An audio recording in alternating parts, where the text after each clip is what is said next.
Good afternoon, happy Sabbath, and welcome. We are thrilled you all are joining us on our live stream Q&A today, as we are going to take a look at some questions and have some conversation about the sermon that Pastor Randy preached for us earlier today. Now, I know some of you are joining us on Facebook and others of you are watching on the YouTube live stream. We would love to say hello to you, so please say hello to us in the comments. Let us know where you're watching from. And if we get the chance, we'll shout you out and say hello back to you. I'm going to be joined today by three friends of mine who are going to be answering some questions and having some discussion with me. And so those will be Debbie, Carl, and Lindsay.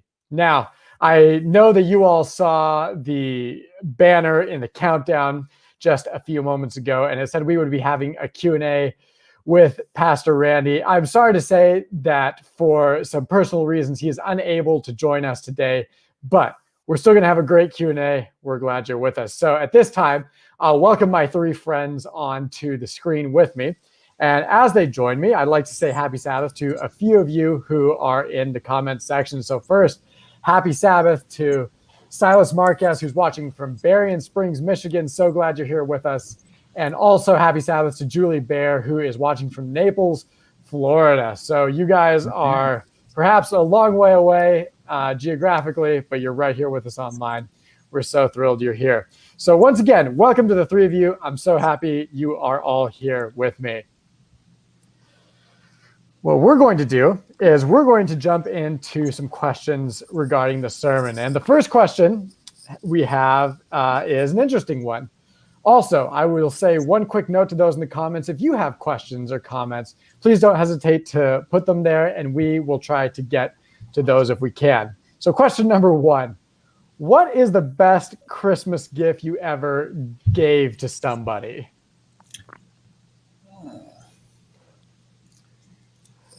Well, the first one that comes to my mind, going back to when I was dating my now wife, Cherie, she was in Michigan. I was heading over to Africa to be a student missionary for the year. We'd been dating, I don't know, maybe a year or so, and we were apart, and I surprised her by jumping on a Greyhound bus in the state of Washington because I couldn't afford to fly there to surprise her. Her parents were in on it, and they had wrapped up a big refrigerator box, and it sat around for a few weeks before I got there. And then when I finally got there, I jumped in it.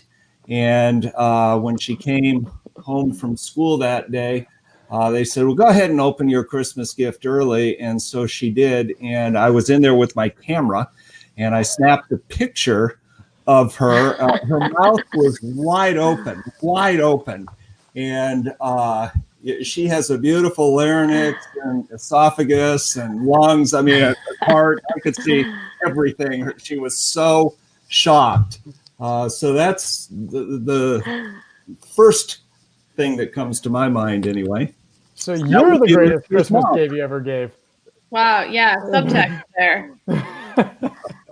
Anybody else? Can you guys think of what might be the greatest gift you've given to somebody else? So, Carl, you sort of took away our win. None of us can top that gift. Right. I have to say, I think it depends on what your love language is. Mine, I guess, is probably quality time. And so I can think of going over to see, not in a refrigerator box, but to go to New Zealand with my daughter a few years ago over her Christmas break. And so we hadn't seen her because she was at SM. And so that was just wonderful. So those are the kind of gifts that I value back as well. My husband's really into the actual gift. I guess I luck out that way too. Love that. That's cool. I am thinking of a couple things that are very material, that are not me popping out of a box or flying to New Zealand, so it might seem underwhelming. But I'm pretty proud of the gift I gave my dad, who is also in the chat. Last Christmas, I gave him a scratch-off baseball stadium poster that you can scratch off the ones you've been to. And if you know my dad, you know that's like one of his things on his bucket list. And so he is making his way through that slowly but surely. Yeah, and last Christmas, the first thing I did, I loved that gift. And I scratched off all of the ones that I had been to already, and there were, maybe a dozen left. And so in January, when I wrote out my goals for the year, one of my goals was to scratch off the rest of Lindsay's gift. And I had all of the trips planned. I needed to go to Florida to catch the Marlins and the Rays, and I had a trip to Arizona scheduled. I had it all in my calendar, and I planned my speaking trips around these baseball stadiums. And then, of course, as you know, all of that got wiped out. So the gift still hangs in my closet. And I am going to get at it as soon as COVID is over. So I love that gift. But here's what strikes me, Austin, about this is, and I kind of anticipated this, is that, most of the time, what we give as gifts is the latest trending, technology, a new iPad, a new iPhone, or whatever. And that tends to be what we give. And yet I anticipated that the gifts that we would share would be relational or experiential in nature. And even the baseball thing it's about having an experience and going to these ballparks. It's not something, because you think about how quickly the trending technology becomes outdated in a year or two. And we don't even value those gifts anymore. I got a kick out of Doug Mace's comment today in the church service of a friend giving him the 8-track tape of the Heritage Singers. I love that, and I can remember that, but of course my daughter can't remember 8-track tape era. It's been a year or two since then, but I think you're absolutely right. I, as much as anybody else, enjoy material things. I like getting, cool clothes or gadgets or toys or whatever for Christmas or birthday. But the things that we truly value when we both give and receive are the experiences we have, because those are the things we won't forget. Whereas phones or computers, cars even, and stuff like that will eventually go out of date and you'll need another one.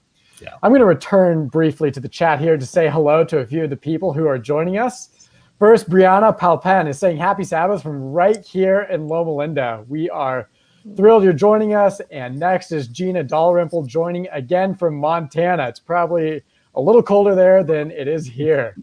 Happy Sabbath to Grace Nobley from Burleson, Texas, back near where my dad's side of the family is from.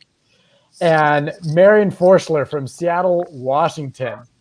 I see Joseph Mann once again is joining us. Good to see you again from Port Townsend, Washington. Glad it's not raining too hard there today. Shemaiah Mills says hello to us. And Marianne Fisher is hello from Redlands. And then I see a question here from Carl Wilner. Carl, I was hoping we were going to get to that. Is it real snow? Yeah, as soon as this is over, I told them I'm going to go outside and play in the snow. It's actually a YouTube video that lasts an hour. So actually what I told them was, this can't go longer than an hour. I'm going to have to go reset my backdrop. So thanks for the question, though, Carl. Uh-oh. All right.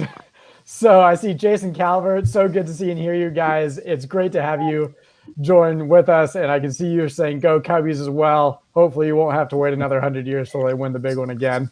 And Jason Calvert was on the broadcast for Loma Linda Church today. He was playing guitar, yes? And I thought, I just got off of the Kettering Church service. I must have gone back to the Kettering Church service, but he was featured today. I don't know, Jason, if you know that or not, but anyway. Oh, man. But thank you. Welcome to all of you. I see Leslie Ferguson is joining us from near Gatlinburg, Tennessee. Happy Sabbath. Dave Bell makes the comment, I definitely want to give experiential gifts this year. Absolutely. Yeah. I would say to those of you who are in the comments, I would love to see you comment. What are some of the best gifts you have given or some of the best gifts you received? We might highlight a couple of those as we get further into the live stream. Now, I'm going to flip that question around for a second. We talked briefly about the best gift we've given. Do you guys have any thoughts or anything? What are some of the best gifts you have received? I already shared mine, the baseball poster from Lindsay. That is a good one. It's funny you all mentioned surprising people, because I think that is a great gift. In fact, I remember one year while I was still in school, it was my senior year at Walla Walla. My girlfriend at the time, who's now my wife, had come down to Loma Linda for medical school. And I remember, I believe it was week of worship. And as the spiritual vice president at that time, it was a busy week, but it was a good time. And my mom came and surprised my sister and I, and it was very unexpected. And I really enjoyed seeing her there. Little did I know that Nicole had also come up to surprise me. And I had no dreaming idea she had also come. So she had hidden in a different room and kind of jumped out at an opportune moment. And the truth is, for some reason, I somehow get a sense of anticipating these things before they get there. But my mom had done a great job of kind of hiding that from me, and I had no idea. So that was probably one of the things I remember most fondly as a gift, certainly. Yeah. I remember that, Austin. Yeah, you would have been in school with us there. Absolutely. Yeah, that was a good time. Your mom is a good surpriser. She is. She's very good at that. Times. Yeah. I love Silas's comment about one year he and his siblings decided, rather than giving each other gifts, to pool their money and give a gift to someone in need. That's a great idea, I think.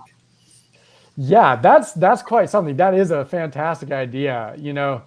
Once again, we enjoy, some of the material things, but especially if they can be very useful, very economical, or for someone who, struggles at times, those are great gifts. I see also Julie Bear commented, the best gift I ever gave was surprising my parents in Christmas of 1999. The whole family was getting together, and you thought you wouldn't be able to join them until the last minute. And you did tell them a few days beforehand so no one would have a heart attack when you showed up. But I can see that was the last Christmas we were all together, as your mother died a few years later. And that's tough, but it's also those experiences, of course, that you will always remember. Hello to Keith Thompson. Greetings on a dreary day in wine country. I imagine you're up near PUC somewhere. So glad you're with us. And happy Sabbath to Kathy Gazal, also joining us on our live stream. So I'm going to move on to another question here. And it's this. Has the concept of blood ever concerned you? That is, the thought that God needs blood in order to forgive. It's interesting because, as the sermon said earlier today, we don't typically think of blood as something that's cleansing. If you accidentally, cut your finger while you're preparing dinner or something, blood is something you need to clean up. Or you stumble and fall, scrape your knee and you're bleeding. You need to clean it up and get a Band-Aid on it, or, sanitize it. Blood is not typically thought of something that's cleansing, but that was a bit of a paradigm shift as we listened today. So what are some of your thoughts on that question? I love the topic, Austin. I've always, for the great majority of my life, been disturbed that blood had to be shed. I remember when Aslan and C.S. Lewis's Chronicles of Narnia. I didn't read the book. I watched the movie, and I was even more confused. It's really only till the last few years that I feel like I've had a little bit more clear concept of why. But it really has disturbed me a lot. Yeah, I would go echo ahead, Carl. that as well, Debbie, that it has always raised questions in my own thoughts and my own theology as to, why blood and one of the things that has struck me is that blood is not a symbol here, but rather blood is life. And it's not just a symbolic gesture, the cross, but it is the very life of Christ. And in the garden, basically when Adam and Eve sinned, that was a death sentence for all of humankind. And that was death. And blood is life. You cannot be alive if you do not have blood. And so it's not so much a symbol anymore in my thinking, but it is actually the same as life. It's funny, we're talking about blood. I was just talking about this with my congregation at Redlands, and we were talking about how when I was in high school, I donated blood, and there was always, we had a blood drive every couple months, and all of the years that I was in high school, I really wanted to donate blood. And I'm the queasiest person out there. I could never be in the medical community. I could never, ever attempt to go to the wonderful Loma Linda medical school or any of the affiliated ones, because I really have a hard time with anything bloody, right? But I really wanted to donate. And so I tried so many times, and there was always something. I'm sure, Dr. Corrett, you could probably correct me on like exactly what has to be right for you to donate blood. But like one time my iron count was too low. One time my red blood cell count was too low. Maybe you shouldn't correct me on this, because then I'll just sound really dumb. But and so finally my senior year, because I would do this and they would turn me away because they have to do all these tests to make sure your blood is viable to donate. And so I go through the whole process. They do the finger prick and everything. And it was so demoralizing to not be able to donate. And then finally, my senior year, I was able to donate because there's nothing wrong with my blood, apparently. And so they were doing the whole, did the finger prick, then they did the wipe where they're trying to kind of look around, see where my veins are.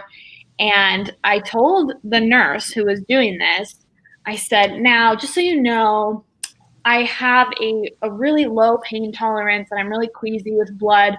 So I'll probably start crying really fast, but just don't be concerned. Like, just keep doing your thing. I just want to let you know.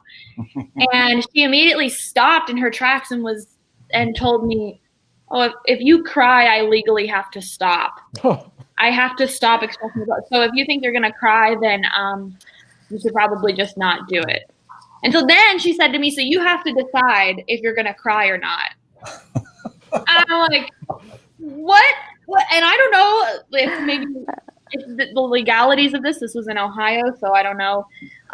It sounded really, really weird to me, but she was a medical professional, so I trusted her, and I decided not to cry. But we were talking about this at church a couple weeks ago, and I was saying how it's just really counterintuitive,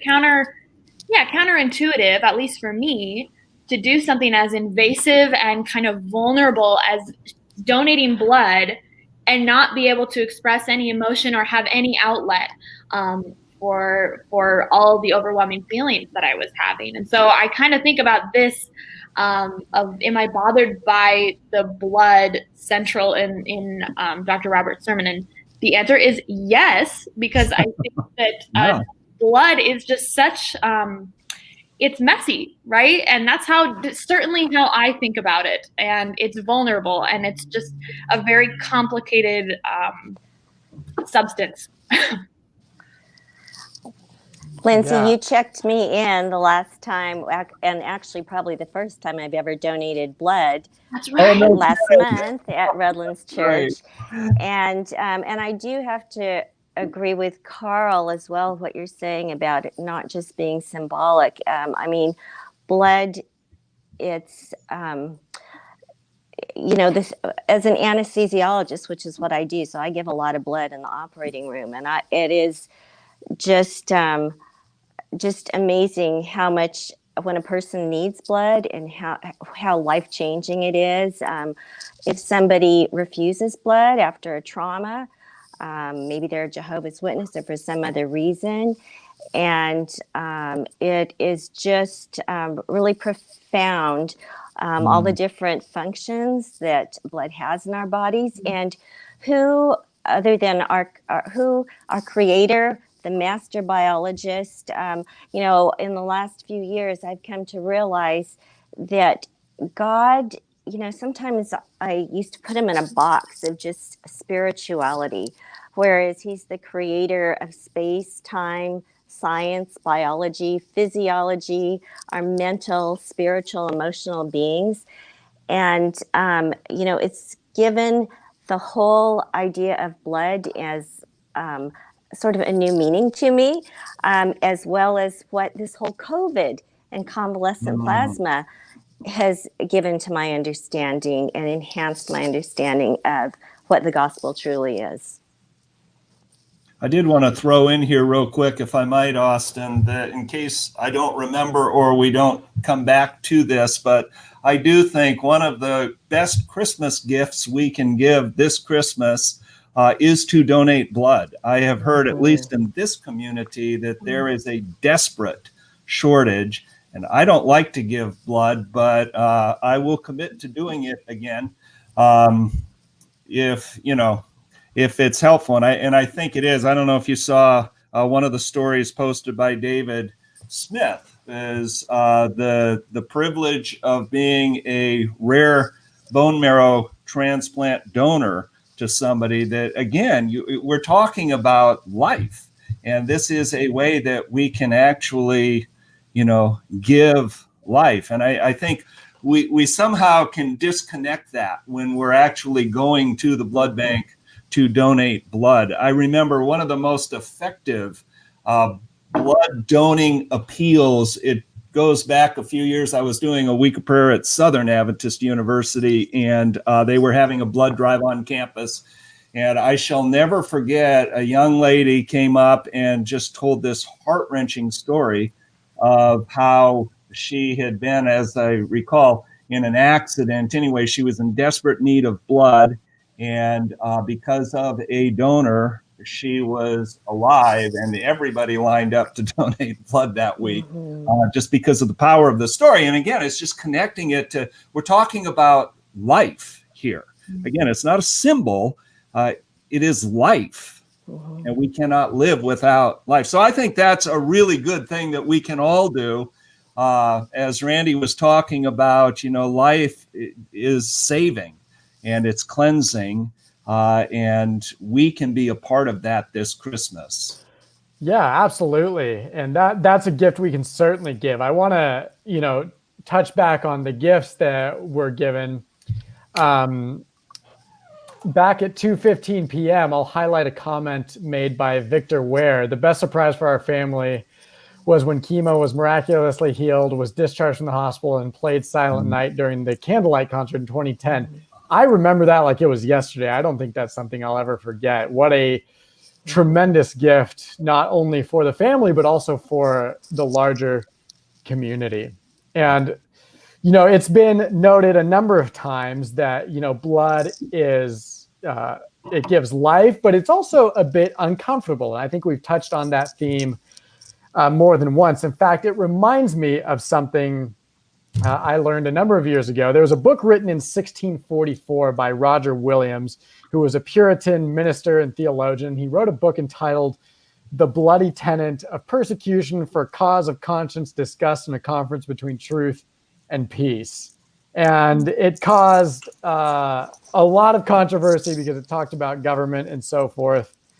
And many people didn't like it. The book was burned. And another gentleman by the name of John Cotton responded to that book, and he wrote another book entitled The Bloody Tenet Washed and Made White in the Blood of the Lamb.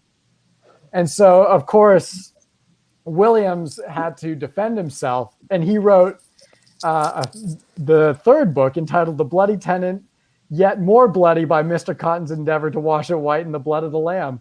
And the title actually goes on for a while, but you can look it up on the internet. But I think that just goes to highlight some of the discomfort we feel around blood. And yet it is, like you all have mentioned, a life-giving force. Now, we've talked about it in terms of physicality. I have blood inside of me, you all do inside of you, and that's what keeps us alive. But I see that Carl Wilner asks a question here. How does that blood process work in our spiritual lives? So if you were to kind of compare those two things, the way it works for us physically and the way it works for us spiritually, how might you explain that in a way that makes sense to you?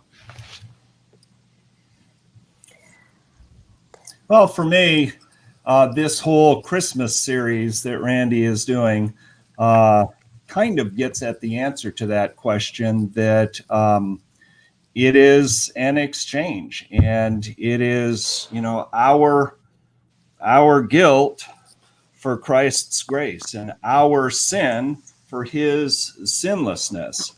My favorite way to illustrate this, and Lindsay read the story that I wrote years ago, and I've told many times through the years, and I think it really has to do with the whole 5-week series that Randy's in.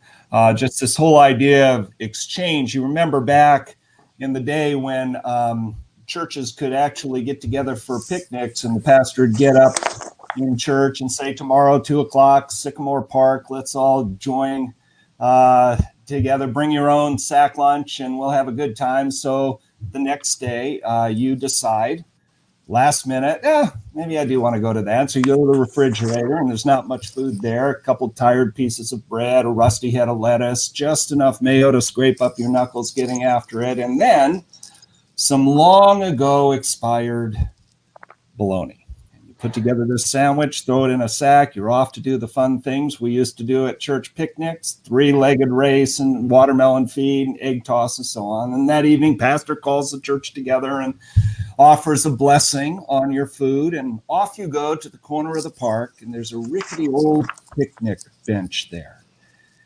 You sit there, pull out the bologna sandwich. You're just getting ready to bite into this very unappetizing meal when out of the corner of your eye, you spot something that looks like a Norman Rockwell painting. A little grandma, the white bun in the back of her head. She is walking toward your picnic table, dragging behind her a picnic basket the size of a Volkswagen Bug. And wouldn't you know, she comes right up to your rickety picnic table, unfolds a red and white checkered gingham tablecloth right up next to your elbow. That's when she looks to you and says, what do you say we just throw it all together? She says, I have plenty of blackberry pie and blueberry cobbler and chips and hot dogs and sandwiches and fig Newtons. And besides, she says, I just love bologna sandwiches. And so you came and you were to eat as a pauper, but instead you eat like a prince or a princess. And so similarly, Randy talked about this last week and this week. God comes to your picnic table in life, unfolds a white linen tablecloth right up next to your elbow, and there you sit, clutching all of your bologna. And I love the way he finished his sermon last week, where he asked the question, do you need grace? I've got more grace than you could ever use in one lifetime. Need forgiveness? Need joy, need peace, all of these things. God said, I have more in supply than you could ever use. And so there is this exchange.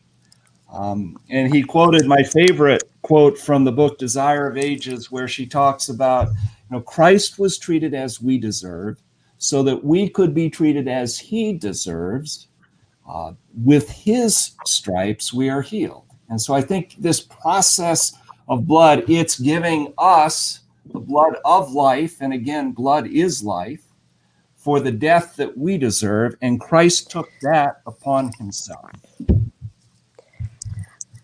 I love your example. I have a perspective on that based in part with what resonates so much to me with this whole COVID thing is that just any blood won't do. Okay, so it has to be the blood of somebody that has been infected with whatever the disease is, and if the parallel or the metaphor would be for sin. So Jesus, though he was born sinless, conceived in iniquity, and he was not born with a perfect character yet. I think that's something that has to develop, but he had to have that and overcome it, just as with COVID or with other types of vaccinations. We need to take the plasma of somebody who has experienced the disease, the ailment, and overcome. And then only then do they develop the appropriate immunologic factors to be saving for somebody else. And so to me, that there are two things. Jesus had to come. He died. Satan never alleged that God didn't have all the power. He does, but he alleged that he didn't use it fairly. Okay, so by freely, voluntarily dying and letting us do that to him, he showed how much he loved us. And then secondly, by living a perfect life and not succumbing to the lie that Satan is telling the rest of us that God is not trustworthy, then he developed that character, and his blood. And this is, I'm sure one day, this is why we'll be studying the gospel and salvation forever. I think there's so much more physiology and science that we don't yet understand, but that convalescent plasma, so to speak, from Jesus who's overcome, I do believe there's something in addition to spiritual but physical that actually transforms us and makes our minds and hearts in harmony with his. And so, I just think that's what a beautiful gift in the sermon, with the example of those orphan boys that probably were forced to be volunteers for the human chain. Just sort of broke my heart. And when you think, how Jesus voluntarily does that, it just sort of blows me away every single time. But to me, that's why the blood was needed, and he had to die. There's actually from science, there's some evidence that shows that there's genetic material that its activity actually peaks after death, after the heart stops beating, and it's sort of an organized cell death, and it can take from 3 to 4 hours to up to like 48 hours or so to completely die. I think Jesus was in the tomb, Friday to Sunday or something like that. But anyway, it's just these are just some ideas out there. But I think there's far more to it than simply just spiritual. I think there's something physical as well.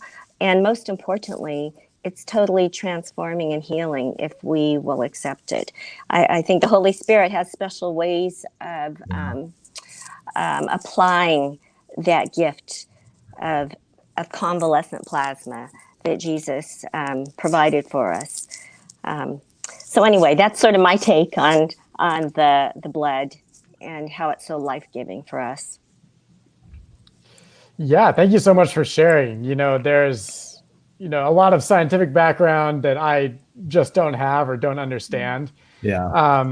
And the piece about the cells and cell death and all that is fascinating to me. I think that you all have already touched on this, but it kind of runs us into our next question. And that is, why did Jesus need to become like us? In other words, why the incarnation? Any thoughts on that? I really liked what Dr. Corrett was saying about how it can't just be any blood, right? And my limited medical knowledge, I know that you can't just swap. There are different types of blood, right? Dr. Credit, you'll back me up on this. I'm not Correct. And there are different types of blood, right? You can't just mix blood. It will do terrible things to the body. And I really liked your point of it couldn't just be any sacrifice. It had to be the sacrifice of the perfect Lamb of God. And I feel like I'm remembering, Dr. Crate, you talked about Chronicles of Narnia, and The Lion, the Witch, and the Wardrobe was one of my favorite books as well.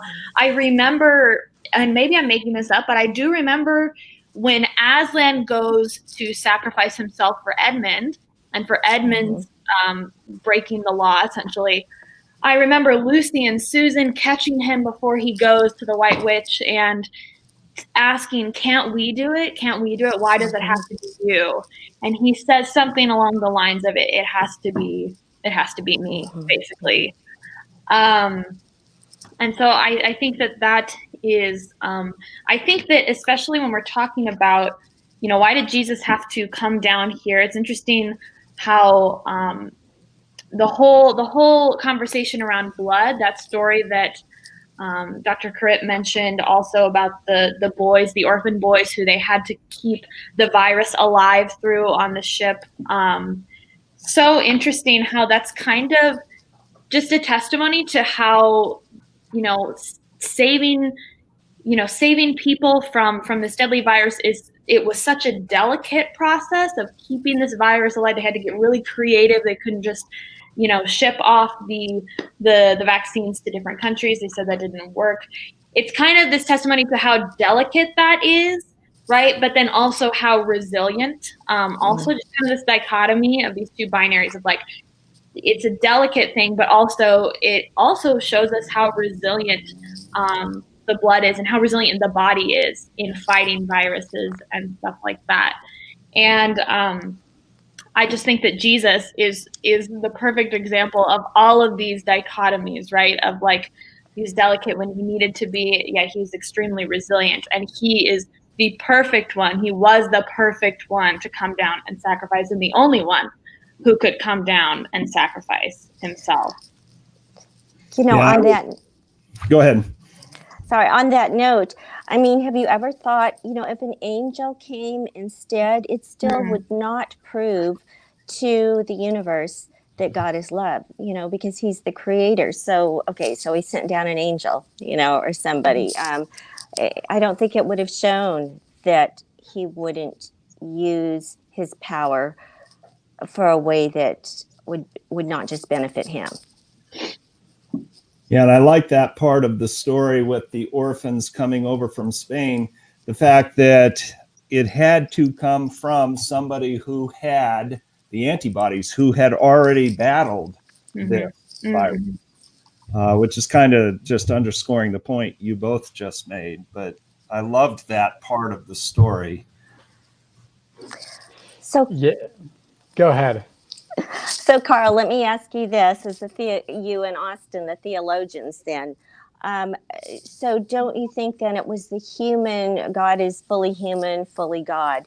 So it was the human aspect that not divine powers that he used to develop that character and overcome. Would that be correct, or what do you think? I'm curious of your. Yeah, that's my understanding, and Austin, you can correct me here if I'm wrong, but that it's fully human, fully divine, both, and it's, in my thinking, it's almost a different dimension that we really can't wrap our minds around God, and so, but yes, I agree with you. It was the fully human part of Christ. But then does that then negate in this particular part of the life-saving, cleansing power of his blood? Does that negate the divine part? I don't know. Austin, you can answer that. I mean, I would say no. I don't think that negates his divinity. I'll echo in many ways what Lindsay kind of outlined for us a few moments ago. And in answer to the original question, and his divinity and his humanity together that make him an adequate sacrifice. And,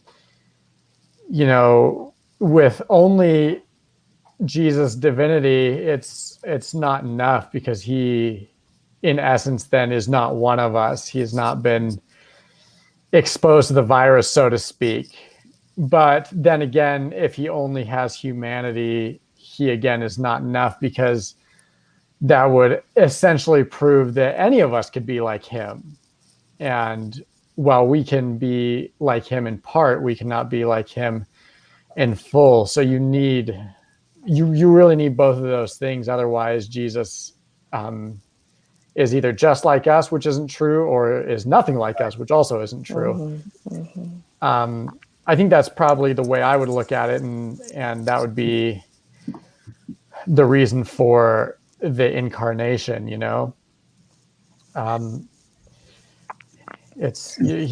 in order to be the adequate sacrifice, he must be 100% of both. Otherwise, it is insufficient.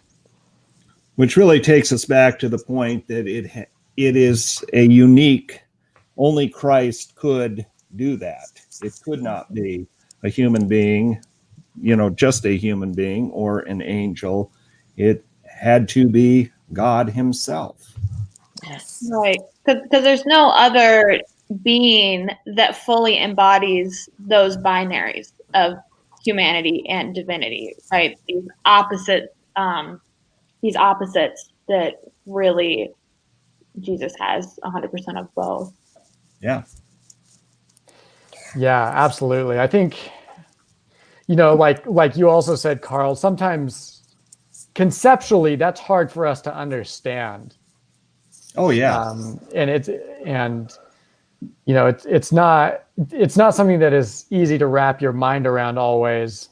And sometimes I just think about these things and I think, well, that is just the way it is. Perhaps I do not need to understand it 100%. His ways are not our ways, and his thoughts are not our thoughts. But that makes him a sufficient sacrifice. Go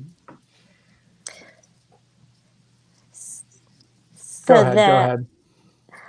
The human aspect, which he got genetically from Mary, right? Okay, so we all have genes, so many genes that aren't necessarily expressed. So there's genetically and epigenetically different conditions that can occur that will result in expression or lack thereof.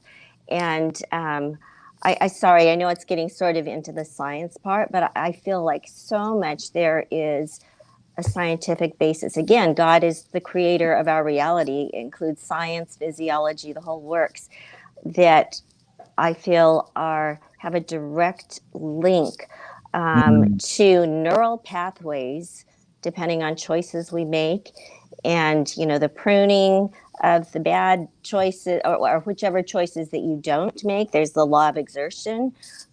When you exercise good choices or muscles or whatever, they get stronger.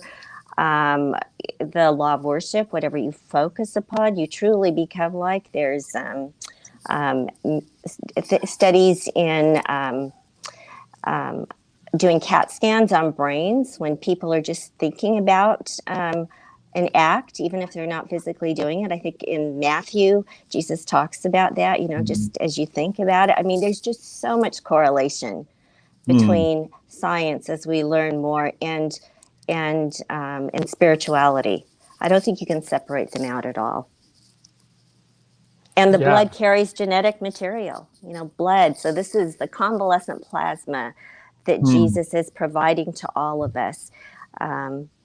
And he'll finish the good work in us, like the thief on the cross. If we're willing to trust him, then he's willing to, this Holy Spirit is the actuator to apply that to our lives.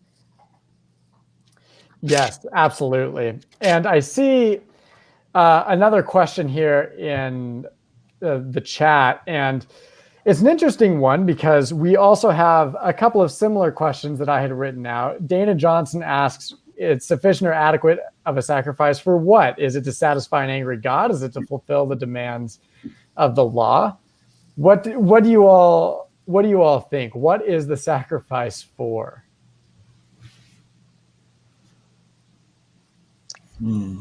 We're terminal. We are terminal because we're born that way. And because God created us, our reality, space, time, the laws of gravity, physics, worship, exertion, again, all of these things, just like gravity. And the default was life.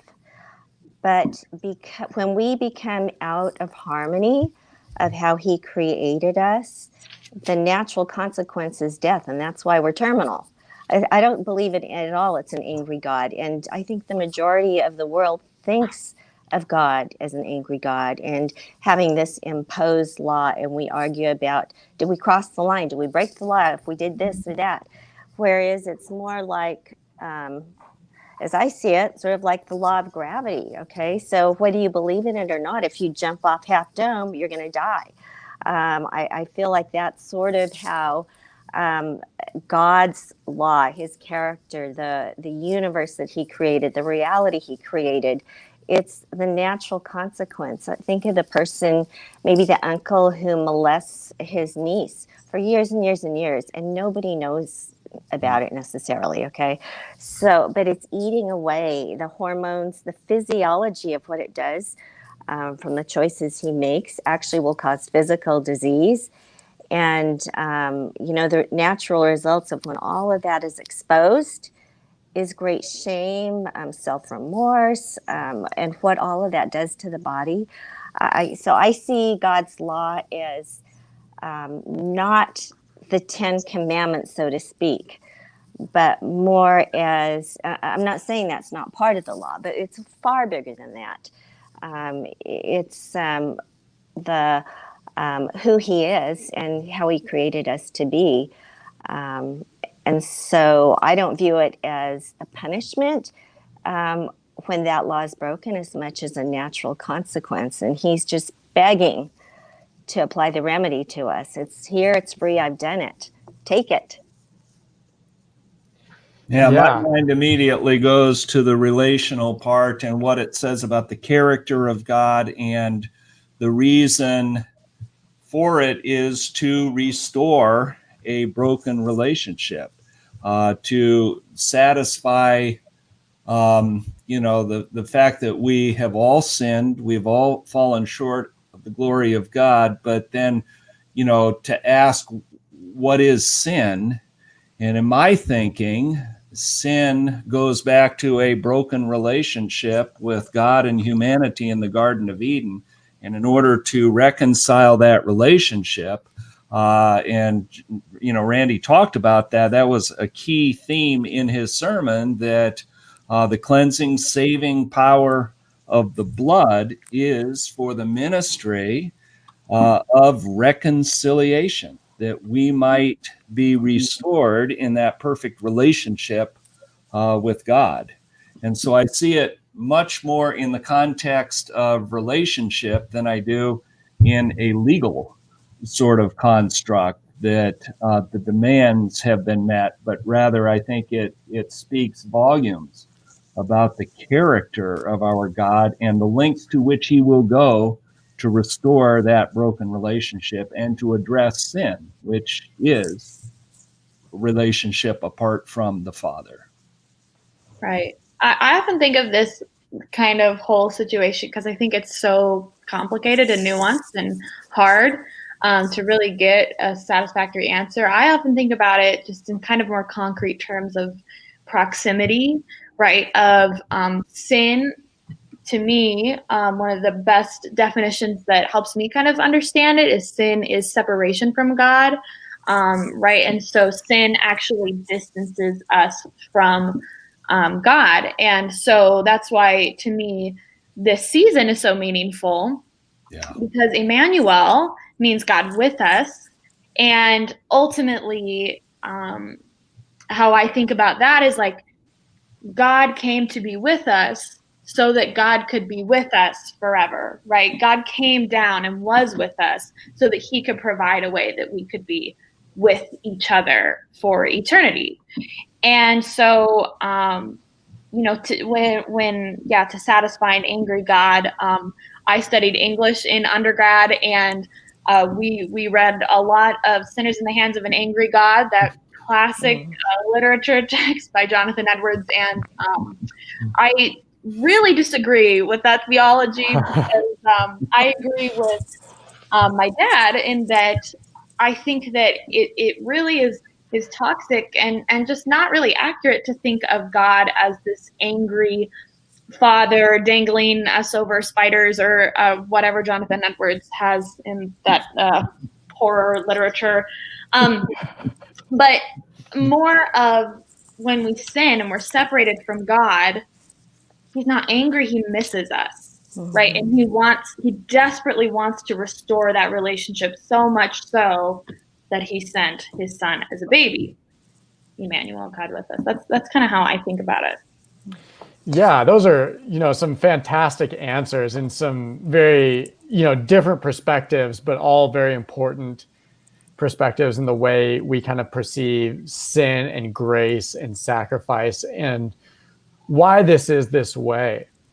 And, in some ways, I think, I don't generally perceive God as an angry God, although there are examples when he becomes angry at certain things. And does the sacrifice fulfill the demands of the law? I think that is probably part of it, but that's probably not the way, we should look at it if we're looking at it holistically.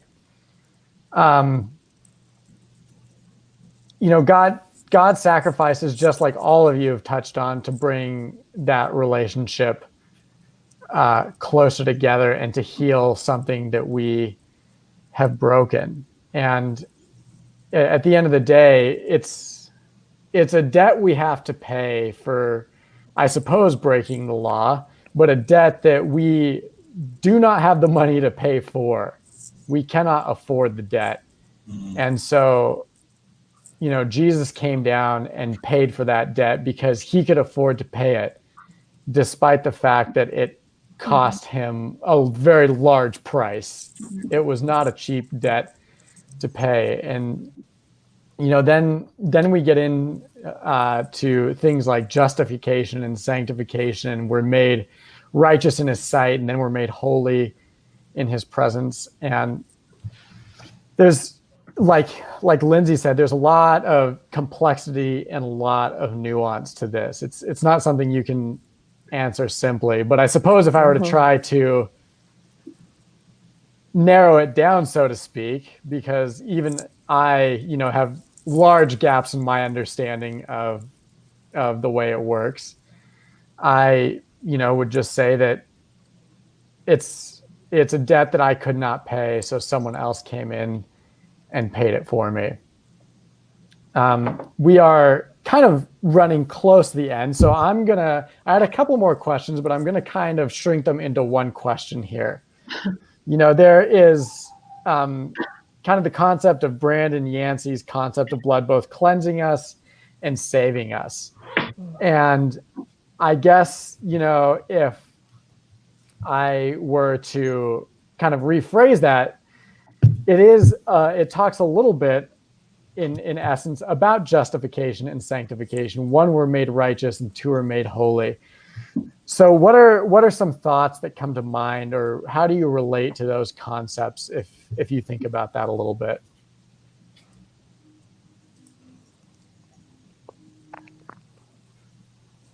Well, like the example that I think Randy gave about the tourniquet, was that his? Or we use tourniquets in the operating room all the time for different surgeries, and all those metabolites build up, and toxins and such. And blood that's stagnant is not life-giving.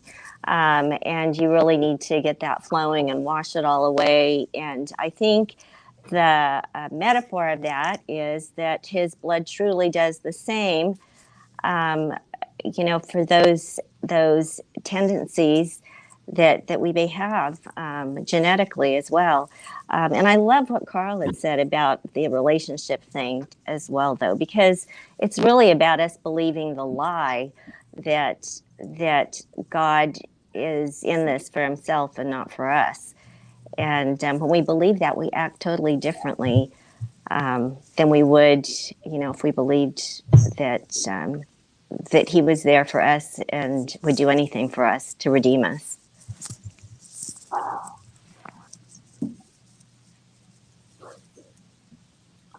Well said. Yeah, absolutely. It's,